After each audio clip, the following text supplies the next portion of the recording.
returning. The touch of the master's hand. You know, some of these you've already heard, but it's always nice to hear them again. 'Twas battered and scarred, and the auctioneer thought it scarcely worth his while to waste much time on the old violin, but held it up with a smile. "What am I bid, good folks?" he cried. "Who will start bidding for me? $1, then two, only two, $2, who'll make it three? $3 once, $3 twice, calling for three, but no." From the room far back, a gray-haired man came forward and picked up the bowl. Then, wiping the dust from the old violin and tightening the loose strings, he played a melody pure and sweet as a caroling angel sings.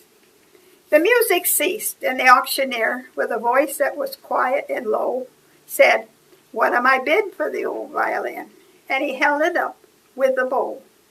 $1,000, and who'll make it two? 2,000, and who'll make it three? 3,000 once, 3,000 twice, 3,000, and gone, said he. The people cheered, but some of them cried. "We do not quite understand. What changed its worth?" Swift came the reply, "The touch of the master's hand." And many a man with life out of tune, and battered and scattered with sin, is auctioned cheap to the thoughtless crowd, much like the old violin. A mess of pottage, a glass of wine, a game, and he travels on. He's going once and going twice. He's going and almost gone. But the master comes, and the foolish crowd never can quite understand the worth of a soul and the change that's wrought by the touch of the master's hand. By Myra Brooks Welch. May that touch, the master touch our hearts too and transform us. Okay. Fritz Kreisler and the violin.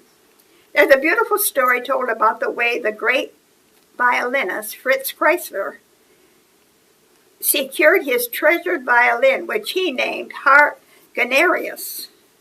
One day, Mr. Kreisler was browsing in an antique shop.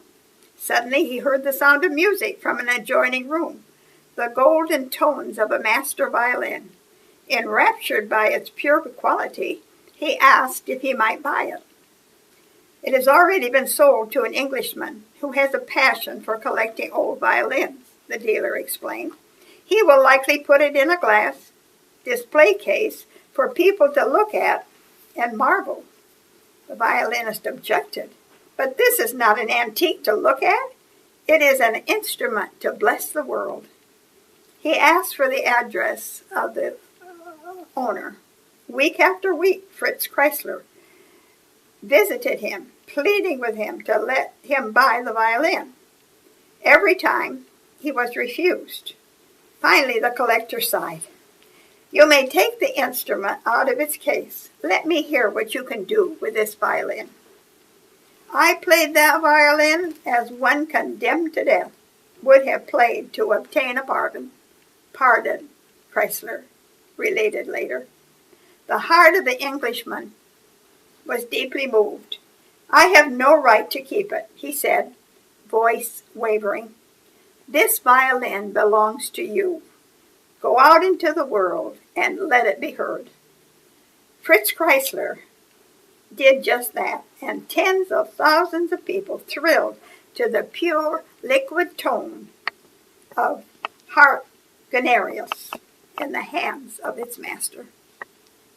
And may the Lord do the same for us. Make beautiful tones from our hearts and lives. Thank you. God bless.